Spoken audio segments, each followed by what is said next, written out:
Et maintenant, un nouvel épisode de Dune. Épisode 6, la prophétie. Un soir de 10194, le soleil se couche sur la ville d'Arrakeen. Dans notre petite taverne, le service touche à sa fin et le personnel commence à faire le ménage et la vaisselle. Vous appelez ça laver, vous? Regardez ces verres, c'est à peine si on voit au travers. Je fais avec ce que j'ai, chérie. L'eau coûte cher au cas où tu le saurais pas. Vous n'avez qu'à mieux frotter. Si seulement t'investissais dans un lave-vaisselle.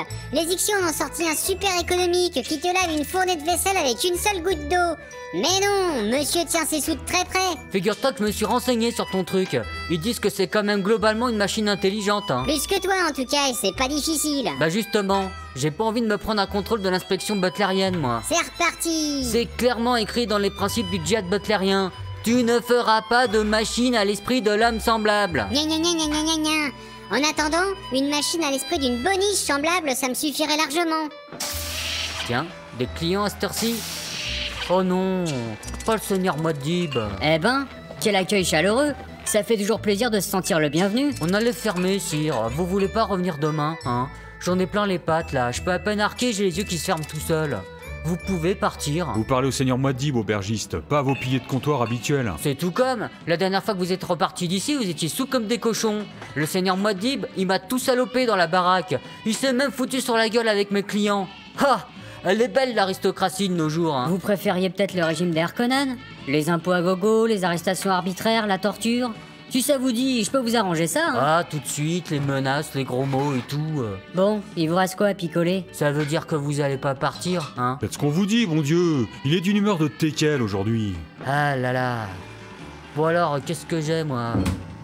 Ah, bah oui, c'est bien ce que je craignais, hein. J'ai plus rien en boutique, hein. Tintin, je ne serai livré que demain matin aux aurores. Il vous reste rien du tout? Bah non, les clients se sont jetés sur le tout venant, donc... Ah, sinon... On se risque sur le bizarre. Le bizarre? Oui, il me reste ça, là. Marqué, c'est un peu illégal, hein. J'ai pas envie de me mettre mal avec les autorités. On leur dira rien. Faites voir votre truc. Eh ben putain, Quoi? c'est de l'eau de la vie. Non transformée en plus. Où est-ce que vous avez chopé ça, vous? Ah, discrétion professionnelle, seigneur Muad'Dib. Vous savez que vous pouvez tuer vos clients avec ce truc-là? L'eau de la vie ne peut être consommée qu'après transformation moléculaire par une Sayadina, une révérende mère du Bene Gesserit, ou le Kwisatz Haderach, autrement dit Bibi. Alors j'ai de la chance que vous soyez passé dans le coin. Ouais. Je me demande dans quelle mesure c'est pas fait exprès. Oh, seigneur Muad'Dib. Ouais. Sortez 3 verres, vous trinquez avec nous. Ah, bah si on m'invite alors...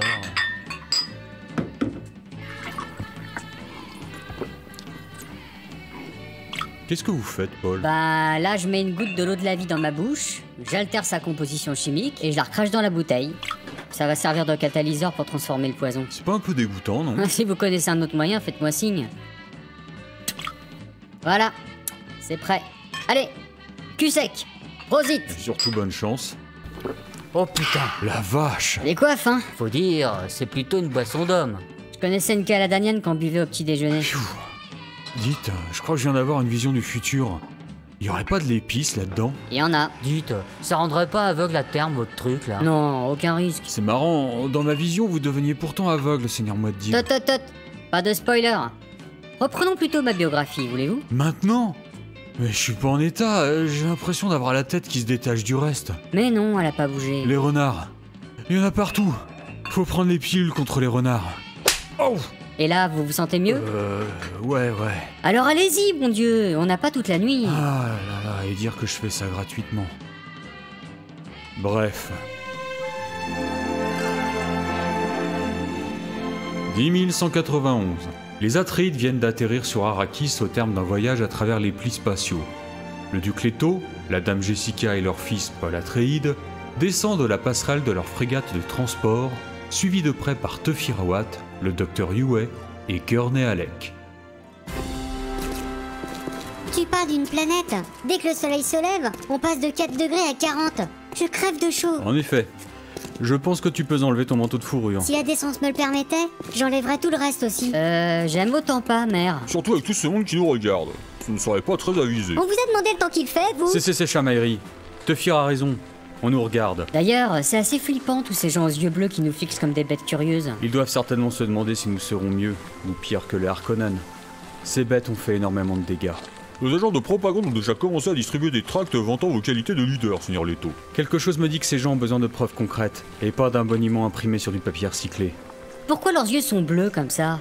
Y a même pas de blanc autour des iris. Si je peux me permettre, jeune maître, Je vous en prie, Dr. Yue. Vous avez un avis médical sur la question? si vous aviez pris la peine de lire les livres bobines que j'avais préparés spécialement pour vous en vue du voyage, au lieu de consulter des catalogues d'objets sexuels tel Axu, Pardon? C'est rien, mère. Juste une blague entre le docteur et moi. Vous avez intérêt à tenir votre langue, vous. Alors? Ses yeux? c'est à cause de l'épice, jeune maître. Elle est omniprésente ici, sur cette planète. Les habitants en consomment régulièrement dans leur nourriture, dans leur café. Elle est même présente dans l'air qu'ils respirent. Au bout d'un moment, l'organisme en est saturé, et les yeux deviennent bleus sur fond bleu. Ça veut dire que ça va nous arriver à nous aussi? Si nous restons ici quelques années, peut-être qu'un léger voile bleu apparaîtra sur nos yeux, en effet. Nous serons toutefois relativement à l'abri dans le palais, et nous importerons beaucoup de nourriture d'autres mondes. À propos, il est où ce palais? Cette petite promenade à pied est fort sympathique, mais je serais pas fâché d'intégrer nos pénates, moi. Le palais d'Arakin se situe seulement à quelques centaines de mètres, Dame Jessica. Il s'agit de l'ancienne demeure du comte Fenring et de la Dame Margot. Cette dernière était également une sorcière, une honorable membre du Bene Gesserit. C'est donc pas la capitale? Non, Paul. Les Harkonnen occupaient la ville de Carthage, mais nous n'allions certainement pas vivre dans une place qu'ils avaient occupée avant nous. C'est aussi un geste symbolique vis-à-vis de la population, pour marquer notre différence avec les Harkonnen. Et c'est là que Duncan Idaho nous attend? Je l'espère. Nous sommes sans nouvelles de lui depuis que je l'ai envoyé en mission de reconnaissance chez les Fremen il y a 3 mois. Les Fremen. Vous croyez qu'il y en a parmi la foule en ce moment? Certainement. Ils nous observent sans aucun doute. Les Fremen, d'après ce qu'on en dit, sont des nomades qui vivent dans le désert.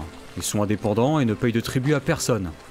Nous espérons pouvoir nous en faire des alliés si jamais... Si jamais les Harkonnen devaient nous tomber sur le rable. Il serait sage de ne pas parler de ce sujet sur la place publique. Oui, Tefir. Paul, tu devras apprendre à être un peu plus discret. Si on peut plus rien dire, alors... Oh! Cette petite fille a fait tomber sa poupée de chiffon. Attendez-moi. Paul, reviens ici. Gurney, déploie nos hommes pour former un périmètre de sécurité. Bien sûr. Détachement, venez avec moi. Ah, maudit gamin! Petite! Hé, petite! Tiens, t'as laissé tomber ça. Merci. Tu as vu, papa? Oui, j'ai vu. C'est le Lisan al-Gaïb? Lisan al-Gaïb. Lisan al-Gaïb. Madi. Vous pouvez arrêter ça? Vous me collez foutrement les jetons. Lisan al-Gaïb.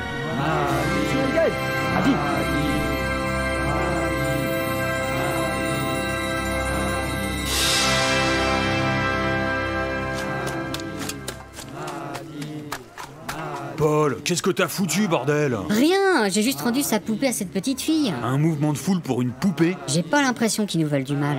N'empêche que j'aime pas ça. Seigneur Leto, j'ordonne à nos hommes de les mettre en joue. Surtout pas!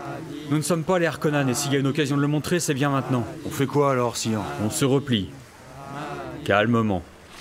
Paul, viens ici. Oui, père. Voilà. Calmement. Tefir, Oui. tu te renseigneras sur ces noms qu'il donnait à Paul. Bien, Seigneur Leto. Nous avons peut-être soulevé là quelque chose qui pourrait nous servir. Oui. Cela ressemble fort à une des religions que l'ordre du Bene Gesserit implante sur certaines planètes pour protéger ses membres quand ces derniers s'y retrouvent coincés. La Missionaria Protectiva, c'est ça? Exactement. Le mot Madi veut dire prophète. Prophète. Oh! Vous pensez que ça a un lien avec le kiwi qui a des croûtes? Le Kwisatz Haderach. Et tu n'as pas le droit d'en parler. C'est entre nous et la révérende mère Moyam. Jessica, je sais que ton ordre est secret, mais ne me prends pas non plus pour un lapin de 3 jours. Mais bon, du moment que ça peut nous servir, je pense que nous avons marqué un point aujourd'hui avec ces gens. Hâtons-nous de rejoindre le palais, sire. Cette foule me rend nerveux.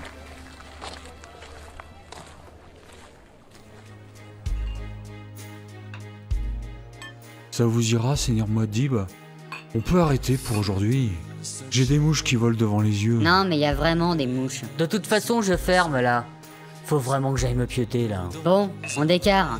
Mais j'en prends un dernier pour la route. Et vous aussi. J'ai vu dans l'avenir que vous seriez fermé demain. Je pense que j'ai dû décider de vous payer votre journée pour vous remercier. Oh bonne mère. À ce tarif-là, je vous autorise tous les soirs à venir faire la fermeture. Allez, Rosite. Prosit. La vache! Bah qu'est-ce qui lui arrive à lui? Ah bah il dort. Bon, eh ben, va falloir que je fasse son boulot. Ne manquez pas le prochain épisode de Dune. Épisode 7, Le Chris. Bon bah moi aussi je vais me piéter là.